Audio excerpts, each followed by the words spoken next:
Welcome to the podcast, Entrepreneur Perspectives, building and protecting your business one podcast at a time, a CASSource family production.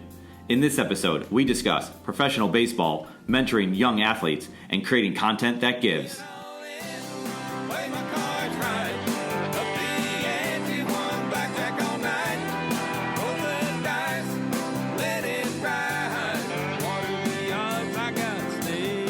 Our guest today is Harvey Hargrove, a.k.a. Harv, former professional baseball player and current coach for Best Speed Baseball in Sacramento, California. Harv went to Sacramento State University and was drafted by the Seattle Mariners in the 1997 MLB Draft. He played for multiple minor league baseball teams in the Mariners organization. After some time, he decided to transition into coaching and give back to the game of baseball. You can find Coach Harv on the field these days, mentoring youth athletes and leading them to follow their own dreams.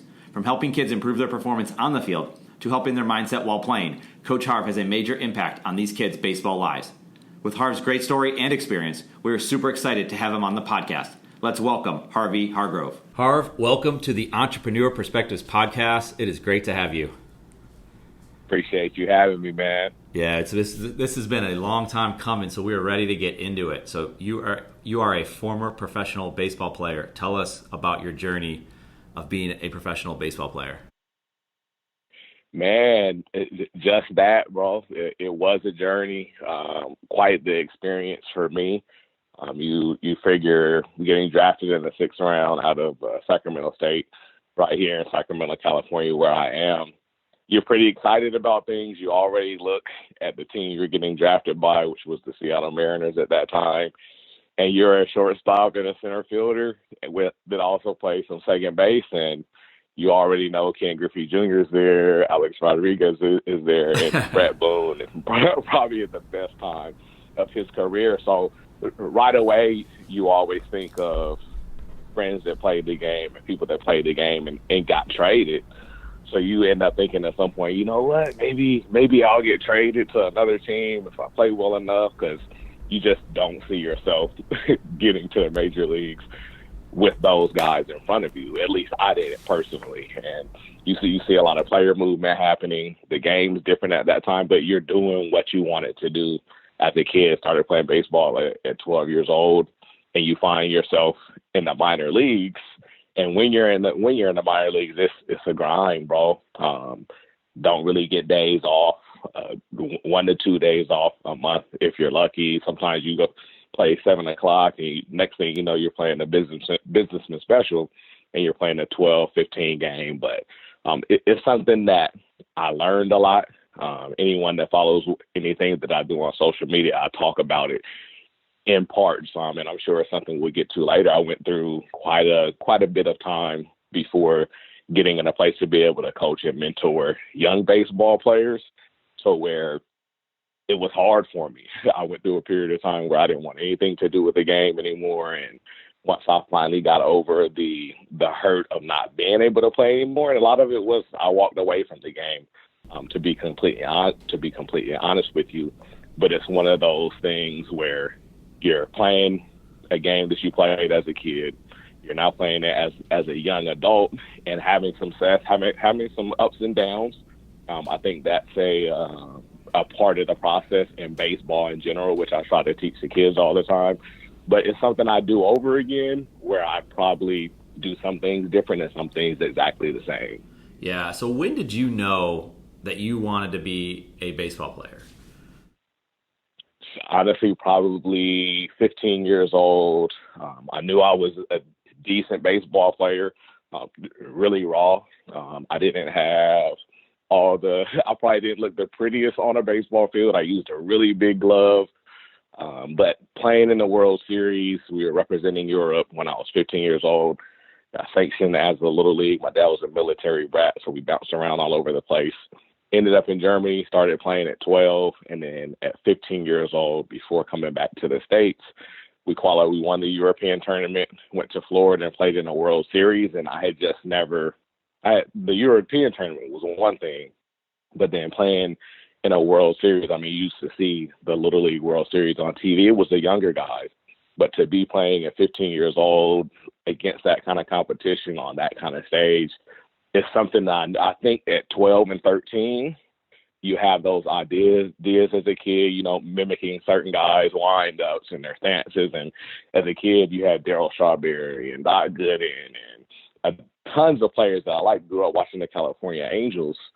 So 15 years old, I think we were in Kissimmee, Florida, playing at the Astros complex, getting to see the facility, seeing how many fields there were, really nice fields, the nicest fields I had ever seen. I was like, you know what? I think this is what I want to do. And it was something that I pursued through high school when I got here, went to Sac State, and then drafted in the 6th round and started that journey. So did you have to sacrifice at that point, right? You're 12, you're seeing yourself, hey, I'm pretty good at this sport. And then, like you said, you start to achieve something. Now, next thing you know, you're playing on this incredible stage. And that's an achievement in and of itself. And then you say, this is something I want to pursue more. Do you feel like, looking back, that you sacrificed other things, maybe hanging out with friends, going out with friends, just blowing off time, where now you're working on your game all the time? I'd say in a measure, yes, because that same year when I was 15, it was the last year I ended up playing basketball. I was always a basketball guy, which probably caught up to me a little bit later. I was just a pretty raw athlete that was able to get by through college, to be completely honest, as a baseball player. But as a basketball player, I mean, it's one of those things where I was coming over a sophomore in high school, and I did spend the extra time taking swings, getting to the yard early, so hitting off the tee. At that age, I don't think that I did. Probably around 14 or 15, 16, 17 years old in high school. I would say more than anything, you had a bunch of 2 and 3 sport athletes. So I think you end up hanging out with the ones that are on the baseball scene that happen to play football. So you end up hanging out with the football players as well. I'd say at that age, I didn't really sacrifice that much. I just knew that it's what I wanted to do. Yeah. When I got a little bit older, I think is where most of the sacrifice came in, because you're a young adult, you're drafted, you're with an affiliated team, and if you don't put in the work now, you're probably not going to be around very long. Okay, so then you get drafted you said in the 6th round? 6th round, 1997. 97. Okay, and this is big time. This is this is a heyday of baseball, right? I mean, baseball still got it going on, but like just the people watching it. So this is a big time. You got a lot of incredible players that are coming up this time. Like you said, the Seattle Mariners are loaded. Here you come. So right. You go to the minor leagues. Are you going into single A ball at the beginning? For sure. So, and then that's where it got tough for me, because it's a grind like I've never really even experienced before. You get a measure of it in high school, you get a measure of it in college, and really you're doing the same things, but now it's, in a sense, it's your job to work out. It's your job to make sure you're eating right. It's your job to get to the yard on time, to get early work in. And they're just long days. You get up in the morning, you work out, you grab a bite to eat. You might get a second workout in, or you get to the yard at 2 or 2:30 for a 7 or 7:15 first pitch. So you're spending 5 hours, and you're not doing stuff the whole time. You know, you see the guys playing cards in the locker room and just hanging out. But I think that's where, looking back at it after the difficult portion for me, because I had a hard time after 4 years and not really cracking all the way into the major leagues. You move up the ranks, and you're a little bit more hopeful. You see guys around you moving, wondering why they're moving. But at the same time, you're thinking, okay, don't worry about what someone else is doing. You have to grind. You have to do what you have to do to get there. But I think personally, I wasn't mentally prepared, which is why I do some of the stuff that I do now. I wasn't mentally prepared for that, for everything that I entailed. I didn't mind working out. I actually love the gym. But when at times you're the only one going to the gym, it's a little bit tough. You might be in there 20, 30 minutes and think, you know what, I'm not going to finish my workout, but you still grind through it. And I think I always had that because I like to compete. I didn't really like to lose, which is ironic because wins and losses aren't big to me just because of how I view them. But I think the time that I was drafted in 1997, I mean, you think about the game, it was just around the same time that we just had the strike and the balls going out the yard, McGuire and Sosa hitting Yep. home runs. And the way the game is, you want to be a part of it, you want to play, but I think baseball, more than any other sport, it's just tougher to crack in because NBA, you go right to the NBA essentially, aside from like the D-League stuff that they have right now. Right. The NFL is the same way. You can go play in Canada. They used to have NFL Europe and things like those. But for all intents and purposes, college athletes are going right from their sport in college right to the pros. And that's a different beast in baseball because at the end of the day, I've probably seen great baseball players that probably should have played in the major leagues, just never did because the situation wasn't right. Yeah, so there's so many different variables that play into it, right? Like you're saying, if you're a shortstop and the shortstop ahead of you is, Omar Vizquel, right, or something like that, then you're not getting to play. And shortstop's your only position. So like you're saying, you need that variable to change. For example, you get traded or you get released, and then you get to sign on with a different team. And not only that, right? You have single, double A, triple A, and even before that, right? You have other types of ball. The Cape Cod leagues and these other leagues that exist, Carolina leagues, right? That aren't even in single A yet. And then you have kids coming straight out of high school, and then you have kids that go to college, right? If they go to college, they have to go for 3 years. Nowadays, I don't know what it was in '97. Off the top of my head, same thing. So, yeah, I mean, I can imagine there's a lot of it's a ton of challenges, and people assume from the outside perspective that these guys just have it made, when it is a grind, it's a sacrifice, and it's you alone in the gym. No lights are on, no one watches, nobody cares about you at that moment, and it's up to you to do it. So then you are out there and you go and play. When you show up for your first game, like, what is that like? Do you have the memory of showing up to your first single A game, and here you come up to bat? I do, man, and it's funny. I tell the kids this all the time. My whole baseball career as a kid till my last at-bat in an independent league, first at-bat of every game, my heart was just pumping nitro, man. It was pumping fast because, I was excited. Two, there was that little nervous energy. I was never a baseball player that was scared, like, oh, my gosh, guess who's throwing today? A dude was on the bump, that's what we call it. Really, if a dude was on the bump, then I was ready to play. Probably, unfortunately, sometimes more than if just a regular everyday starter was on the bump.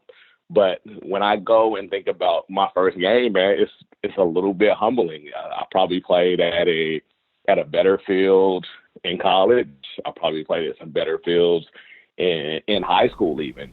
But that's what minor league baseball is. You mentioned other levels aside from single A, double A, and triple A. So out of college, I ended up getting about a month off, and then I'm in Everett, Washington, and about 30 minutes from Seattle. At that time, it was the Kingdome. They took us to the Kingdome, and our game was literally 2 days later. And, you have a little bit of the nervous energy going, wondering how many people are showing up, and why are we playing at a high school for our baseball field? And that's just how it goes at the lower levels until you get to double A and triple A, and then eventually the big leagues for those guys that get there. But I think it's a moment where, looking back, it was a little bit surreal because it's not just another game anymore. It's a baseball game where you're a professional baseball player in the Seattle Mariners organization. And I think it's probably a mix of emotions. I was 2 for 4 that day. I do remember having a single and a double, but it wasn't my first AB. I struck out the first AB. Probably a little bit of nerves. I don't remember exactly how many pitches I saw, but I think that getting drafted, putting the work in, I think it felt in a sense like a reward for the hard work to get there. And then you just realize, man, I have a whole lot further to go in order to get to the big leagues if that's my final destination. So I think when I look back, nothing but great moments from game one all the way to the last one, even though there were some difficulties in between. But just not a greater – there's probably some great feelings out there. But at the time, there probably wasn't a greater feeling than hearing play ball and the national anthem before my first professional game, man. Man, I can't imagine. Yeah, like you said, it's what an accomplishment. No matter if you struck out 4 times, here you are. You're there. You made it, and then it's just to the next level, right? You achieve level 1, then you try to go to the next level and all that. So take us through real quick. So you're playing in that league in Washington, in a small town outside of Seattle. What is your professional career like from there? Where does it go? Where does it end up? And then, kind of capture it right at the end there. For sure. So at Everett, Washington, it was the Northwest League. It's basically a short season of A-ball because most of the teams started back in April. The full season for minor leagues is 140 games. It's a lot of games, man. The most games I ever played in college was 55. And I think that is part of, I kind of broke down at the end of that short season because only taking a few weeks off before flying out to Everett, Washington out there, you end up flying out, you play the season. It's a 70-game season, so it's abbreviated. It's a half season. And then right from that half season, they sent me to what's called Instructional League, which they do with a lot of first-year players where you're, again, just honing skills. So I played 55 games college season, ended up breaking the record for home runs at Sac State, drafted in the 6th round, and then off to short season A-ball. After short season A-ball, 70 games, we went to the Instructional League, which was probably another 25 games or so, but there's a lot more, just like it sounds, instruction going on, which I think was huge for me because I needed it. I was a guy that came up as a middle infielder, played a little bit of outfield at Sacramento State, and then I knew getting drafted because they drafted a second baseman right in front of me. His name was Jermaine Clark. He got drafted in the 5th round before me, so I automatically think he went to USF. We played against each other in high school, played against each other in college. So because we played the same position, shortstops in high school, ended up hurting myself my junior year. So I ended up moving to second base. I hadn't played second either. I was a shortstop, did some pitching. So once we get drafted and we play the short season, we go to Instructional League. You get a few months off, and then you're spring training. And again, like you said, there's Ichiro's there now, Jay Buhner, all those old Mariners, Griffey. And you get humbled at a certain point because you're in the same locker rooms, you're in the same clubhouses, you're in the same dugouts with these guys, especially in spring training because they do a lot of split squad spring training games where the big leaguers, Griffey wouldn't go to Tucson because it's 2 hours away on a bus, so they send some of the prospects. So that was always cool to be able to do. And I think both years after that, I went to Appleton, Wisconsin from Everett.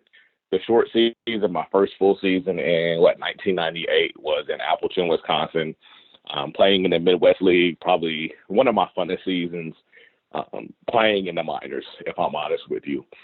Because from there, I moved from Appleton, Wisconsin, which was a great year. They had asked me to do some certain things. The first year of the draft class, they gave me the best pure hitter of the draft class. I used all field, so that felt like an honor. So you feel like, all right, they like what I'm doing. They're about what I'm doing. What else do I need to do? So coming off of the home run record at Sac State, they thought I was a home run hitter. And anyone who's never seen me, I'm literally 5'9", 180 pounds, right?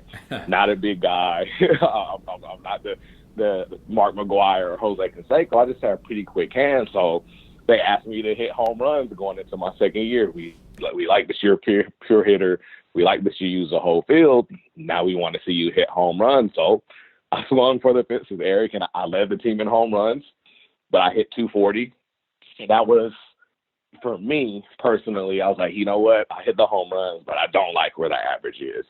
So you know that in your mind, Seattle's thinking the same thing. Hey, we'd like to see him pull that average up. And lo and behold, that's what they asked. We want to see you put it all together.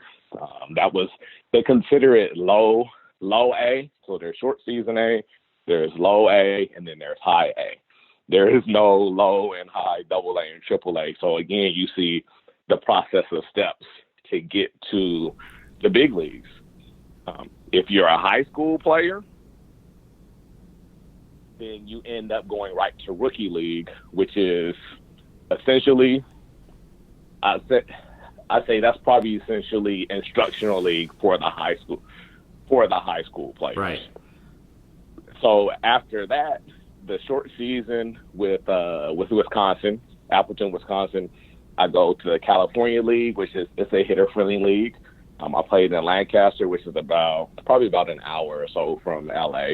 And I had a great season, hit 294, 11 home runs, 80 RBIs, and I think I had probably 70 to 80 runs. I was second on the team in just about every category. And then I played in a fall league again. In between the Wisconsin and the Lancaster season, I played in a fall league, which we won. There was a lot of kind of names in that one, some older guys. Milton Bradley, I'm not sure if you remember the name. You probably do just because you're a fan. So David Eckstein, you see a lot of those guys in those leagues. And again, it's a guy in the minor leagues, man, you're seeing guys, okay, I played against him. We won in the league. We played in the league and we won together. So when I went to the California League and put everything together, in my mind, Eric, I was like, this is the year. This is your year. We're going to make it. Now, keep in mind, A-Rod's being traded now. I'm going into my fourth year. A-Rod's been traded. We have Carlos again, and Freddie Garcia, and we got rid of A-Rod. So A-Rod's gone to Texas, and we get some stuff from Texas and Houston for him. And then Griffey gets traded to Cincinnati. And how baseball works is you're getting basically a superstar, so we're going to clean out all of your top prospects. And a kid that's 3 years in, being completely honest with you, it shook me a little bit because I knew some of the guys we brought in, and you think to yourself, okay, here's their new toys. I'm going to get kind of cast to the side a little bit. And essentially, it's what happened. And that was probably the hardest season of my baseball career because in my mind, I'm thinking, okay, I've done everything they've asked.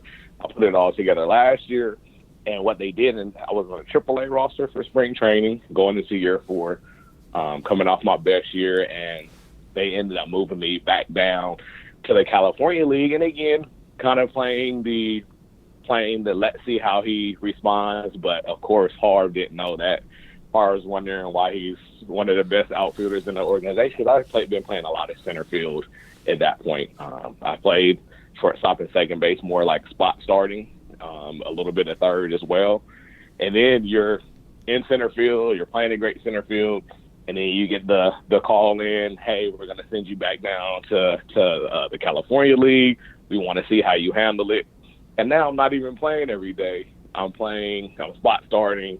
I'm coming in late in games, which was tough, and which is something I wouldn't have issues doing in the big leagues. But I think through it all, I could have handled it differently, and I think something caught up to me that I try to deal with kids on all the time, having a short memory, believing in your ability, because it got to a point where a kid that went from basketball at 12 to baseball and just had immediate success, I think what happened is that I just got by athletically.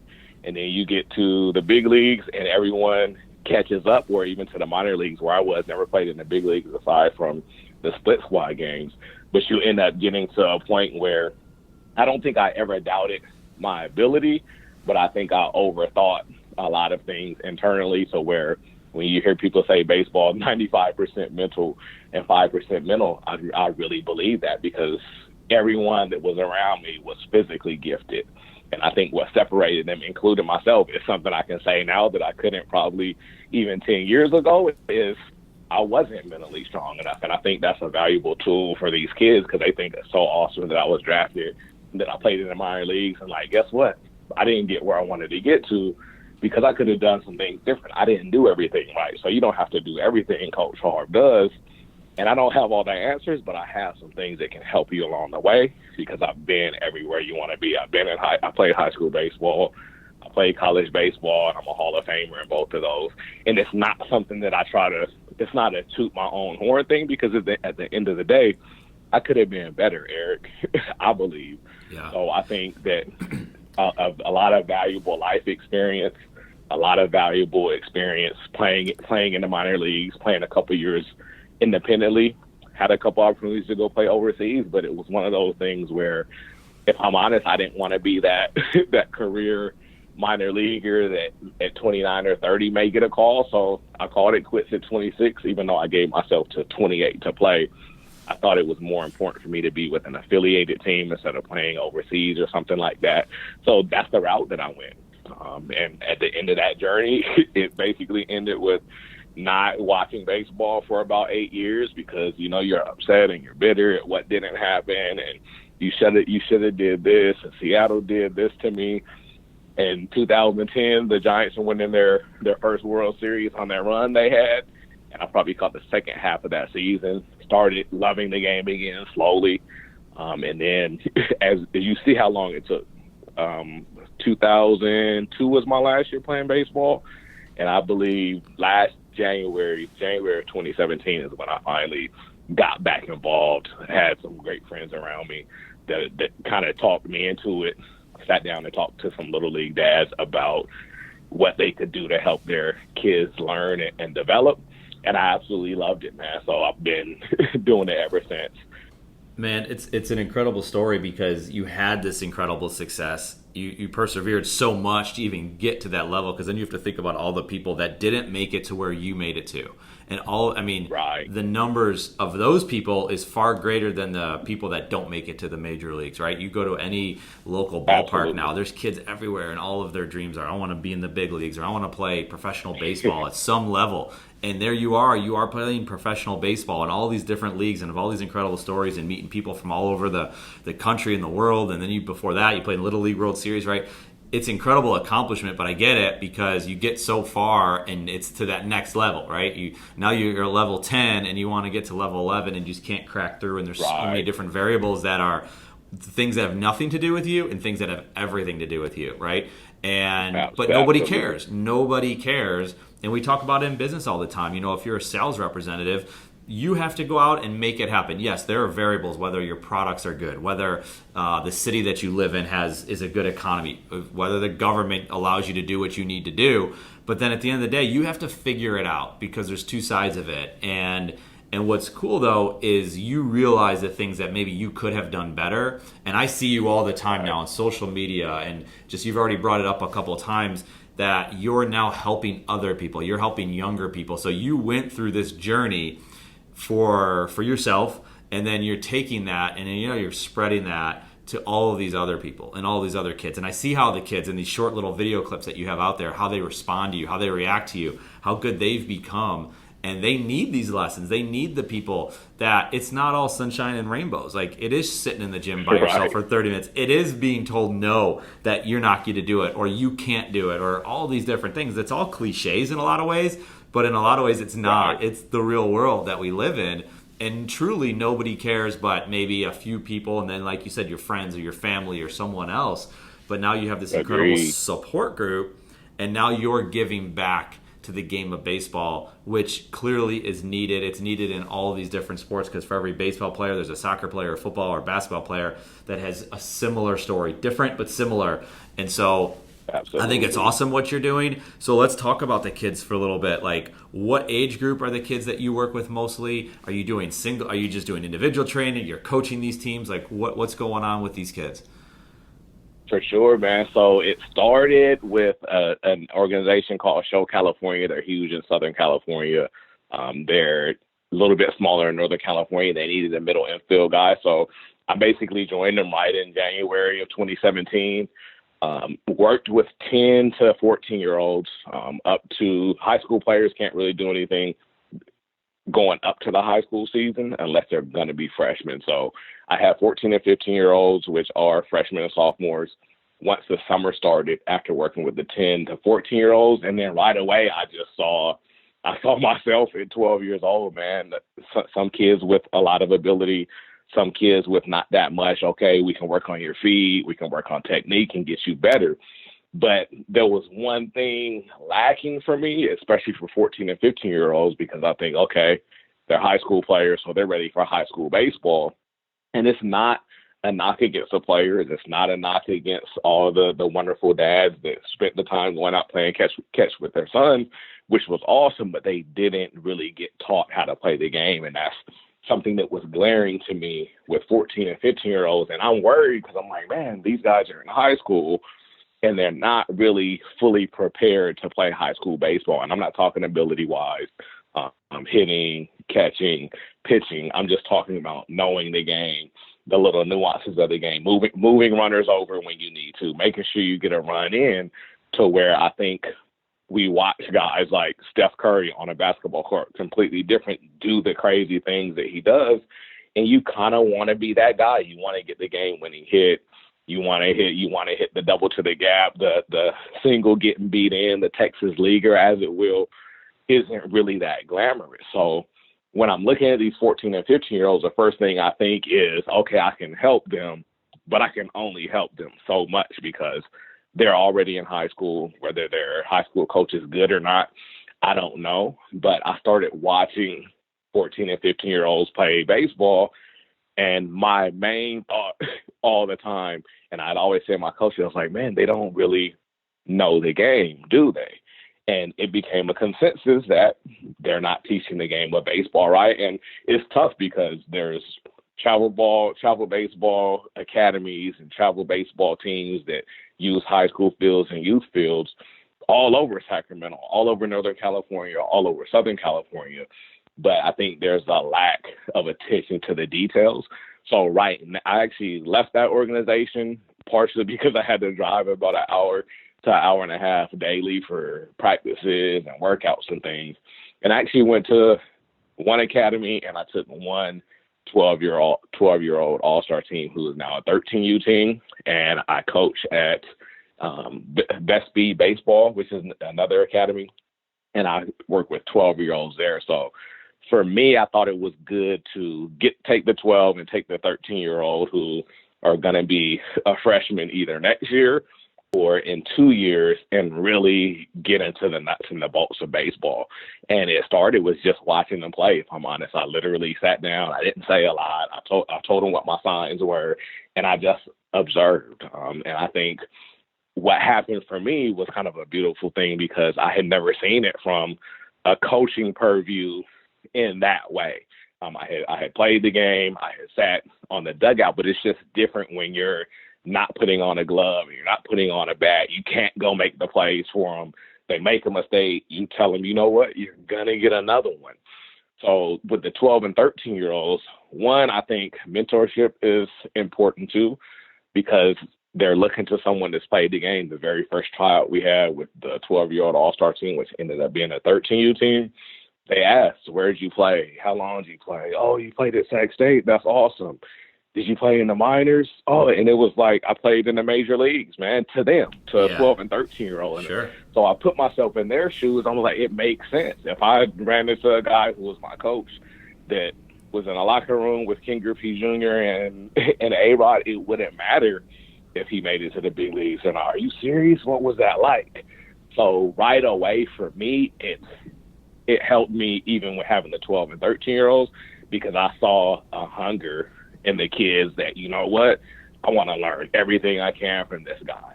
And again, I put it in my shoes to where it's just the person that I am. Whatever I have, I'm going to give to you if I can, especially when it comes to the game of baseball.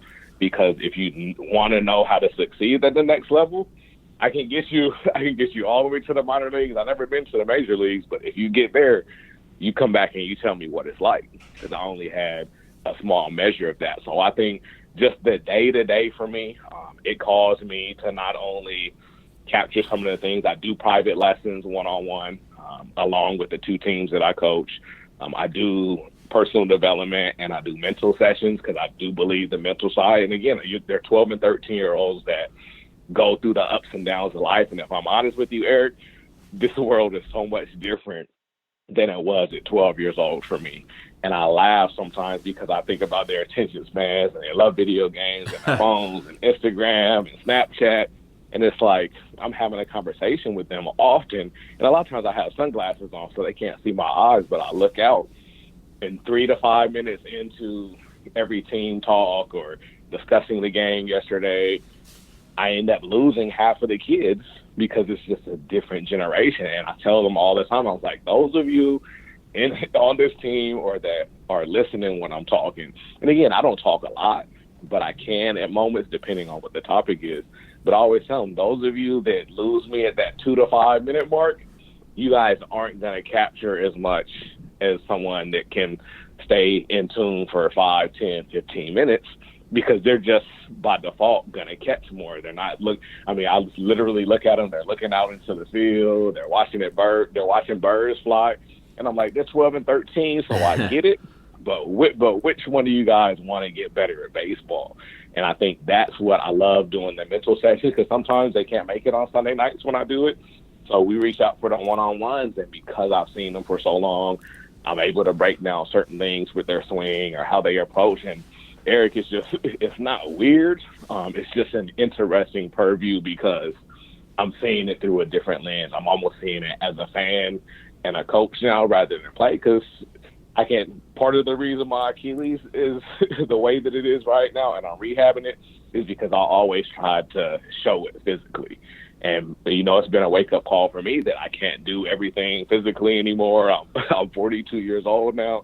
There's some 40-year-olds that have played baseball, guys like Julio Franco and stuff like that. But I'm realizing that I have to find other ways to relate to them. I had a bunch of my guys tell me after, Coach, you're not allowed to do drills anymore. If you do a camp or any workouts, let me know. I'll come do them for you. And I think it's awesome because even though I'm just a coach to them, I always look at my coaches, that's just Coach so-and-so. I really feel like, in a sense, I don't look at myself as another father figure for them. I really don't. I just look at myself as their big brother, and I'm going to do everything I can to help you be successful. Every now and then I'm going to get on your nerves because guess what? I'm trying to get the best out of you. And I think even when a couple of my players have been upset or thinking that I'm riding them for a certain reason, the smile on the face when they perform what we've been talking about, whether it's an approach at the plate or always chasing the same pitch. I just saw a kid this weekend. He probably struck out 4 or 5 times in his last 7 or 8 ABs, all on the same pitch, down and away. Saw him literally stick his butt out of his hands and just flick it back for a foul ball, and we're down 2 runs in the game. He clears the bases with the double, man. Those are the things we're looking at, and that's the thing that I would tell him. That's what you have to be able to tap back into, because guess what? You're going to struggle again in this game. It's built that way because 7 times out of 10 not having success, if you do 1 or 2 other things well, you're going to end up in the Hall of Fame in this game. So I just try to put it into perspective for them as much as I can, whether it's in a private lesson, a team setting, or we're in the middle of a game, man. Sometimes I just go out and tell a joke at the pitcher's mound because I know they need it at that moment. So I think more than anything for me, I didn't think I could have as much joy as a coach, if I'm honest, as I did as a player. And it kind of surpasses that because it's not just predicated on me. It's me giving information to young men and them doing their best to be successful with it, while at the same time dealing with the failure that this game brings. And I've seen a lot of growth, and that's basically what I want to look for them. Because like I tell them all the time, and I said it earlier, man, baseball ended for me. It's going to end for them at some point, whether it's high school, college, in the minor leagues or the major leagues. I'm about building relationships more than anything else. Even us, I think we met on Anchor, man. And here we are doing a podcast interview. So that, for me, I'm doing it for them, man. It's one of those things, again, that could sound cliche, but I think if you talk to the parents that I'm around, you talk to the kids, it's genuine, man. Well, you wouldn't be doing what you're doing. Yeah, you wouldn't be doing what you're doing if you didn't want to give it away, to give whatever insight or knowledge or experience that you can give. And what a great time it is to be able to do that in the era of social media, to genuinely give. There's a lot of people who give and expect something in return. We always talk about just go out there and help somebody else. And yeah, you know what? If you do the right things are going to happen. And the good things are going to happen, and that's what you do, and you show it all the time, and that's the key word. You've used it a few times, is genuine, right? Because kids see through it. If you're not being genuine and you're using those kids, or you're using those parents, or you're using that league, someone is going to see through it. I mean, it happens all the time. And, Absolutely. yes, do you get benefit out of it? Yeah, because when you tell a kid that he's chasing the wrong pitch, he's chasing the same pitch, and next thing you know, he connects on the right pitch, and it's because of a conversation you had, man, that eye contact that you guys must have, or that high five, or the, whatever it is that you do, man, that's it, right? That's what it's all about. Absolutely, bro. Absolutely. And it's getting better, right? Because you actually wrote an article for our Sportsepreneur, and you talked about getting better every day. And it's funny because I have a son. He's 13. I have 3 kids, but my son's 13. He plays a lot of sports, and we talked to him. He's actually training. He plays goalie, and he had a one-on-one session yesterday. And all we talk about is just getting better every day. Like, I wish sometimes, like, you think back, like, don't waste that time, because if that kid comes out to practice for an hour and a half, just get a little bit better. Like, you're not going to the major leagues tomorrow. Like, just get a little bit better, maybe at listening, maybe a little bit better at, hey, when you do strike out, it's not like your career's not over just because you struck out. Like, there's a lot of little things to get better at. And Definitely. I think that's what you're doing. So we appreciate you sharing all that stuff. But let's now throw in the wrench that's come into baseball in the last many years is analytics. The changes in the rules, right? So I don't know at what level it's at. Like my son and my youngest, they've all played baseball or softball, and it's changing a lot. But now as you get a little bit older, now we're measuring your pitch speed. We're measuring everything that you can measure, your pitch count. They've always measured that, but now it's like if your pitch count is 57, the second you throw that 57th pitch, you're out of the game. So talk to me. Are you dealing with analytics at all right now at any level? And what do you think of analytics in the game of baseball? You know what? Initially, I was that baseball purist guy, man. If I'm honest, like, oh, here we go with the exit velocities. You got Josh Donaldson talking about launch angle, and they're talking about launch angle. Well, I mean, if you're looking pretty close, you can kind of see why some of that is. Guys like Chris Bryant. Guys like Josh Donaldson, I mentioned, worried about launch angle. They're elevating fastballs on them now.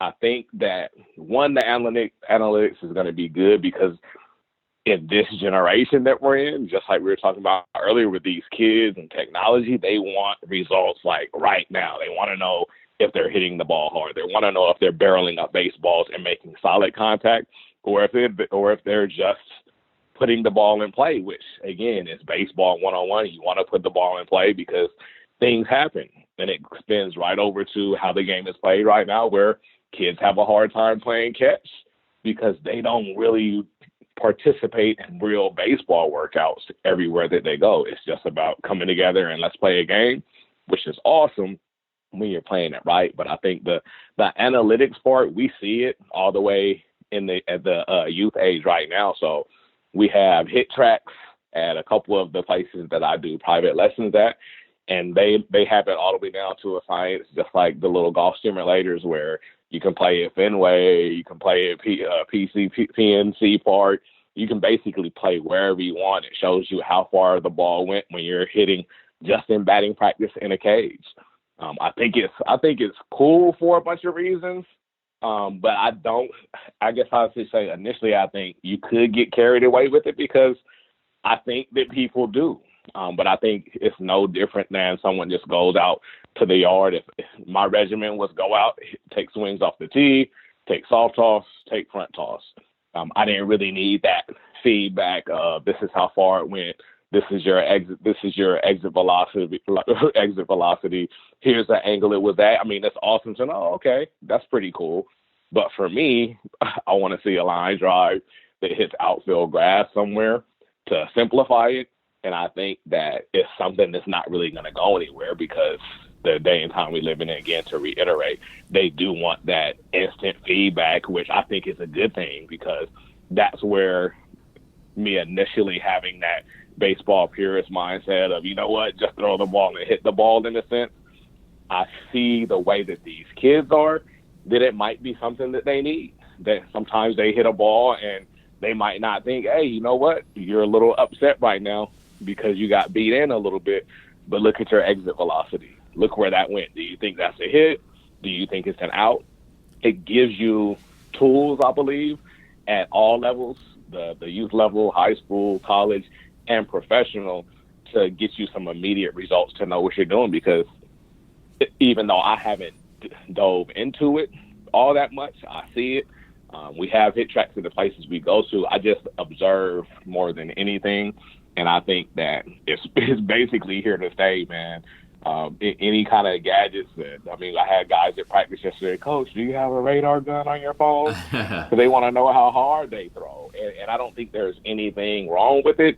I'd say as long as that's not our end goal. Oh, I have to see what the analytics say. I have to see what they say, because for me, you can be a successful baseball player without them, even if they can help you become better. That's right. So, and if you can combine the two things, because that data is big right now. Data is big in anything, no matter what business that you're in. Analytics is big in all sports, right? It's if you can combine that data with, like you're talking about, the purist, the old school way of thinking about it, but combine it, come to that middle ground somehow, and have the human element with it. Now you have something. But yeah, you're right. You're like, because you could have a false sense of security and thinking that you had a great hit because it went to the right place. Like, actually, no, because if you look at the data, it's saying you didn't. Now, great hit, take advantage of it, keep running the bases, but just understand, if that happens again, chances are you're going to pop out, right? Because like you said, so yeah, it's analytics is big, and like you said, it isn't going anywhere. But there's a lot of there's a lot of discussion points around it, and there's a lot of discussion points around everything that you're talking about, whether it's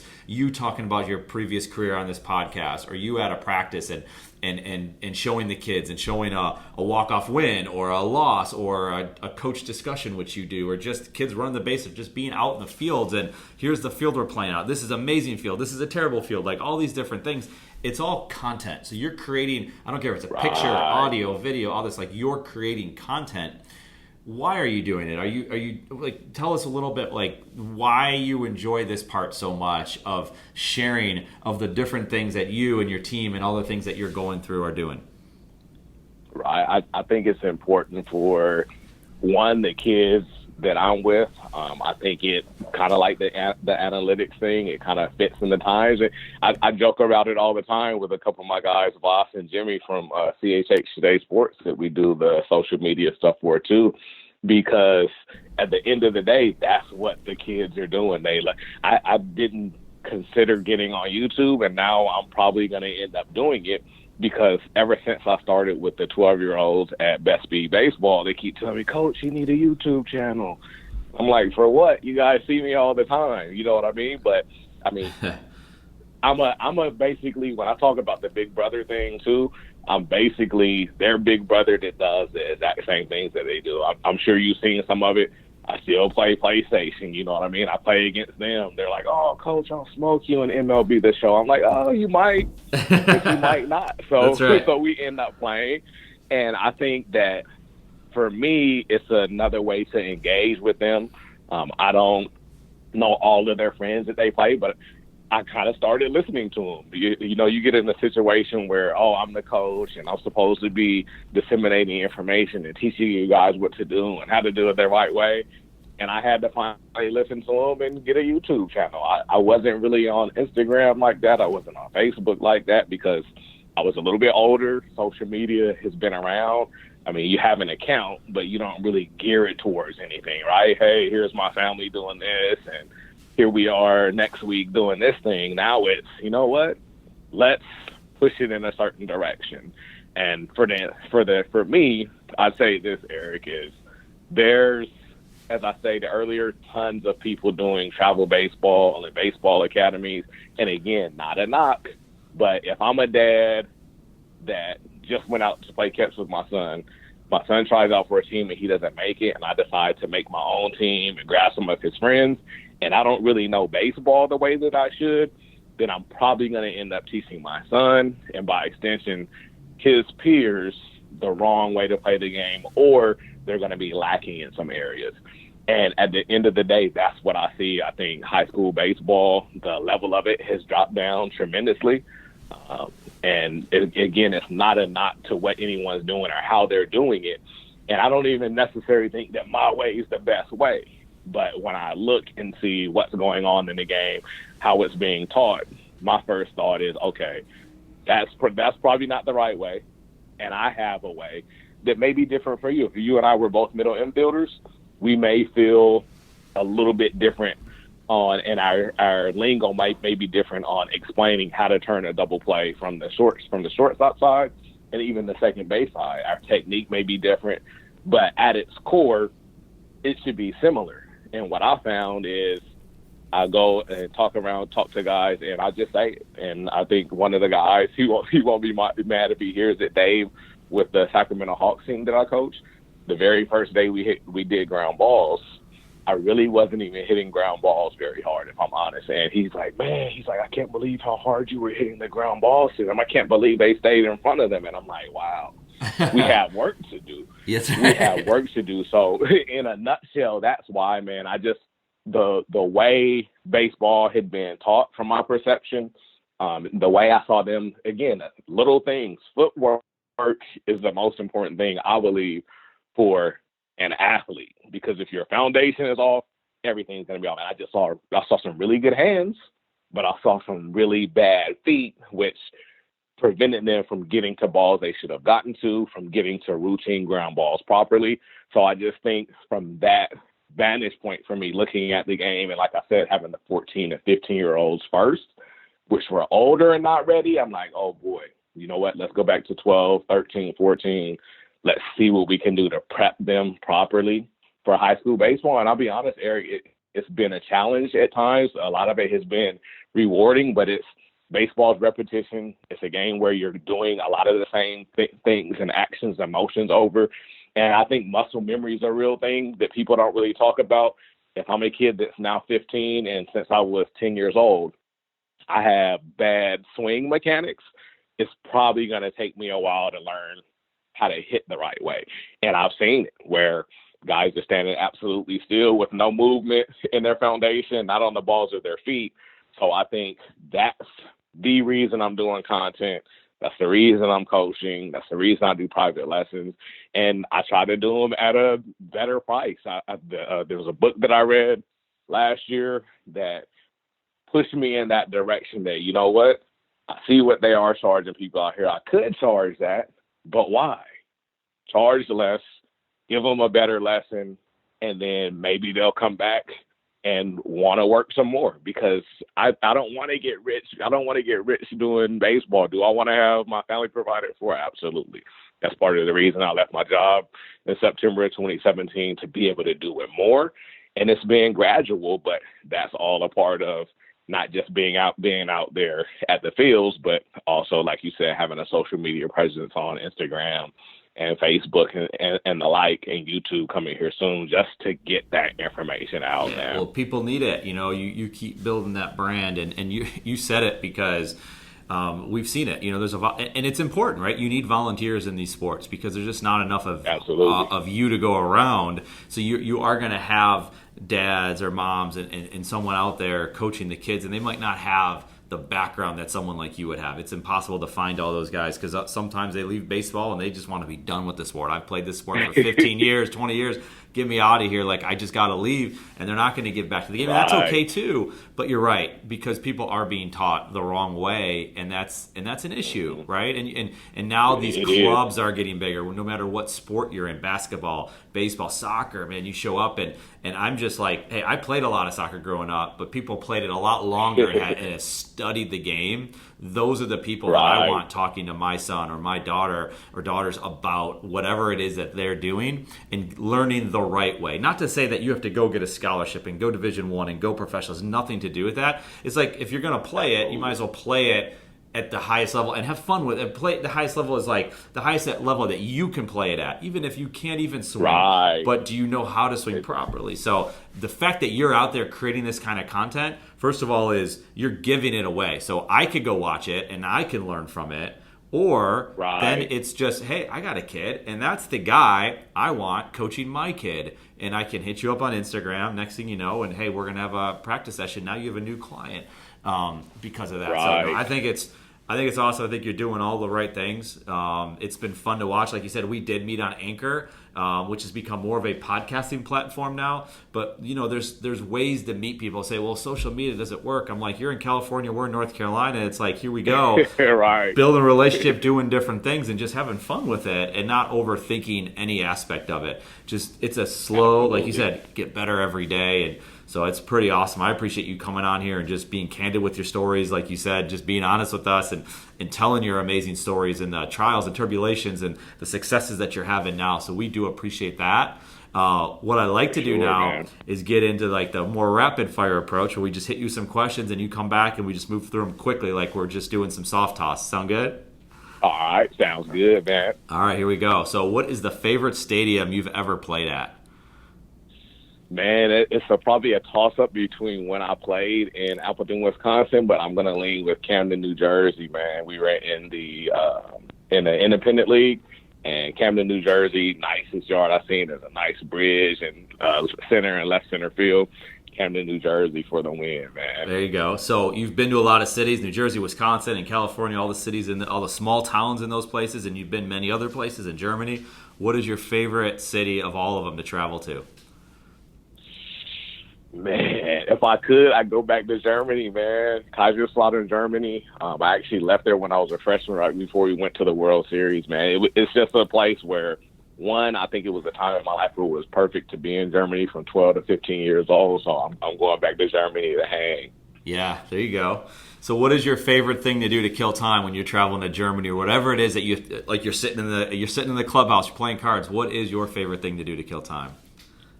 Man, if I got to be honest, give me a book or give me a PlayStation controller, man. That's it. So what's your game on? PS4, right?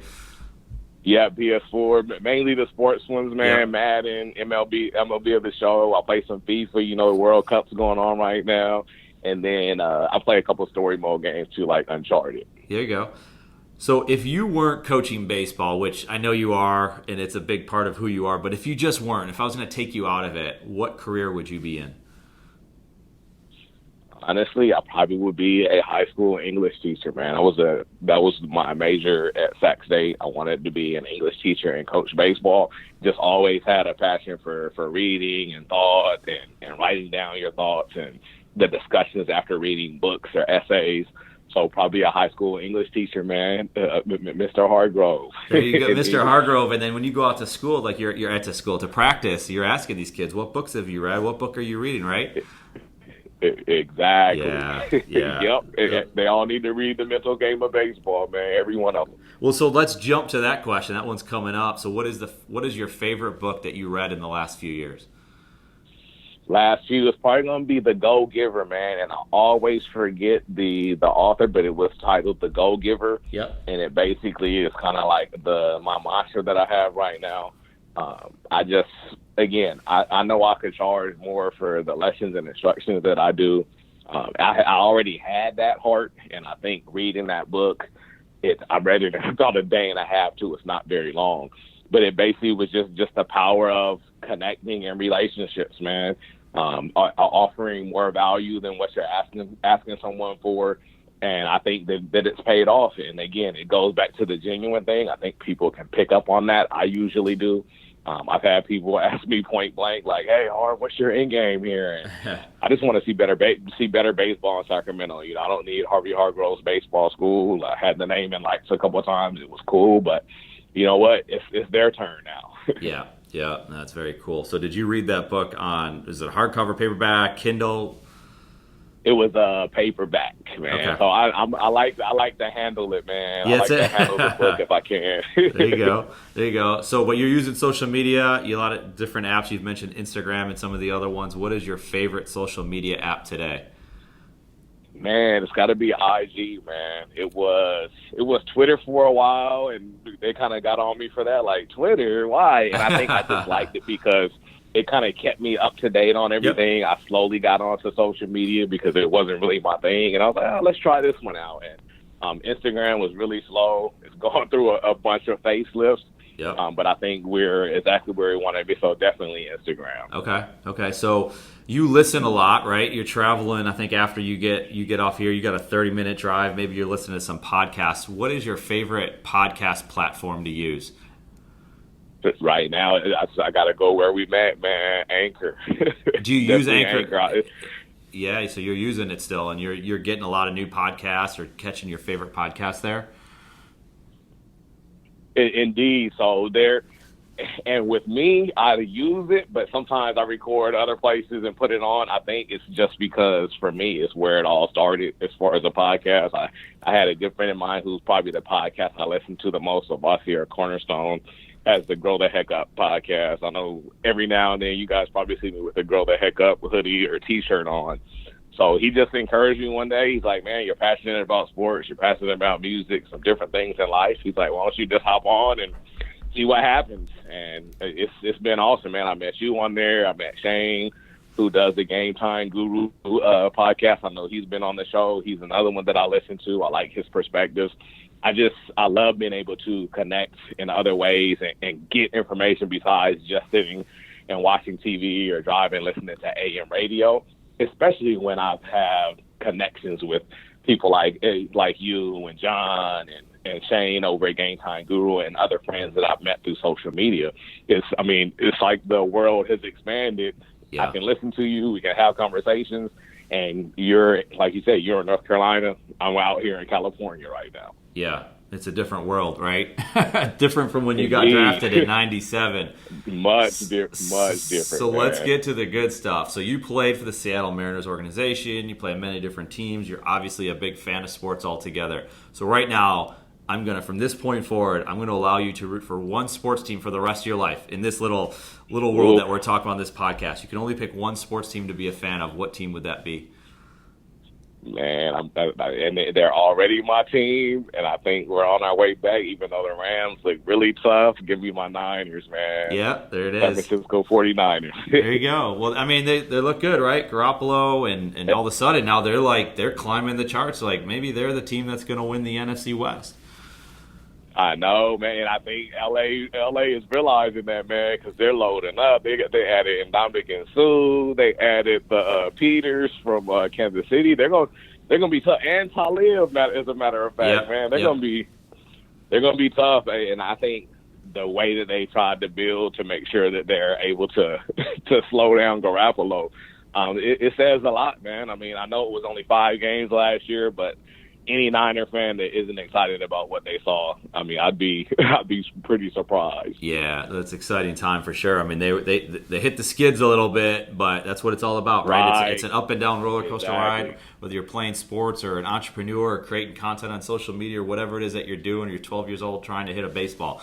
It's all challenging, and it's never supposed to be all, like we said before, sunshine and rainbows. You're going to have downtime. Indeed. So how do you get over it? You need someone like Harv on your team. So Harv, what's the best way people can connect with you?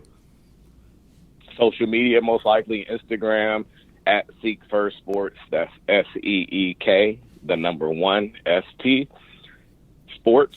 So Seek First Sports on Instagram. Same thing on Twitter. Those are the places I am. I am actually on Facebook as well at Seek First, but First is actually spelled out. That's the best way. My IG is open. Feel free to DM me if you just want to have a conversation. If you're struggling with something, a lot of times a conversation is huge to me because you can figure some things out. I do a lot of that in the mental sessions, but right there, Seek First Sports on all social media platforms. That's awesome, man. Well, Harv, I appreciate you spending time. I know you got a busy schedule. I know you got to get out of here pretty soon. So appreciate you coming on here, like I said before, bringing the stories to us and talking about the kids that you're working with.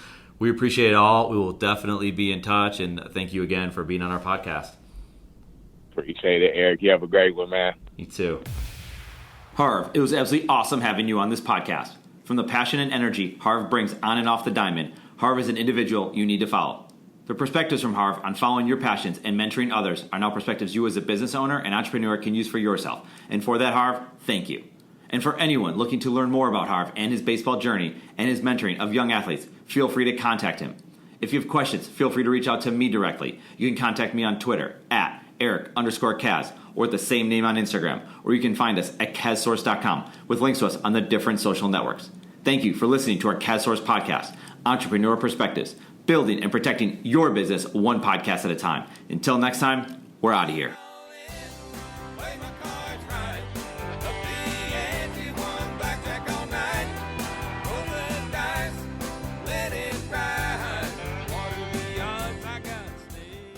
This podcast exists in large part because of KazCM, the content marketing business inside KazSource Inc.